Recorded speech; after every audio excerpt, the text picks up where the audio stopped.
Hello everyone, welcome back to our channel. ఈరోజు నేను chopping board, నల్లగా అయిపోయిన చాపింగ్ బోర్డు మళ్ళీ కొత్త దానిలాగా ఎలా చేసుకోవాలో చూపిస్తాను. ముందుగా ఒక లెమన్ తీసుకోవాలి. హాఫ్ లెమన్ తీసుకుని దానిపైన మనము ఇలాగా బేకింగ్ సోడా వేసుకోవాలి. బేకింగ్ సోడా వేసుకున్న తర్వాత కొంచెం మొత్తం మనకి ఏ ఏరియా అయితే ఎక్కువ బ్లాక్గా ఉందో అదంతా కూడా బాగా రబ్ చేయాలన్నమాట. నేను వీడియో క్లిప్పింగ్లో చూపిస్తున్నట్లుగా ఇలాగా చేయాలి.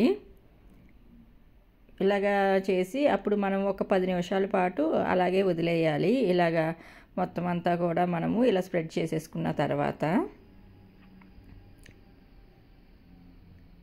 చూసారు కదా, ఇంకా నిమ్మరసము వస్తుందని చెప్పి నేను కొంచెం నిమ్మరసం పిండుతున్నాను.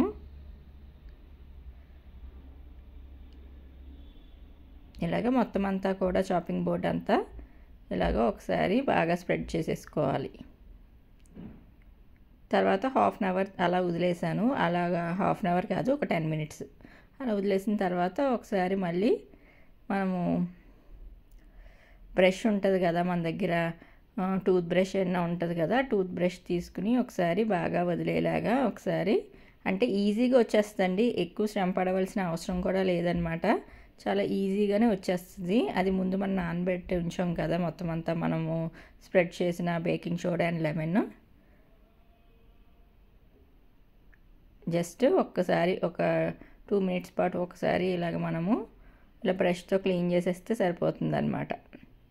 ఇప్పుడు నేను తర్వాత వాష్ చేసి చూపిస్తాను మీకు. ఒకసారి నేను ఇప్పుడు టిష్యూ పేపర్తో చూపిస్తాను. ఫస్ట్ చూసారా ఎంత నల్లగా మొత్తం డస్ట్ అంటే వచ్చేసిందో. ఇప్పుడు వాష్ చేసేసి ఎలా ఉందో చూద్దాము. ఇప్పుడు చూసారు కదా ఫ్రెండ్స్, చాలా వరకు వదిలింది.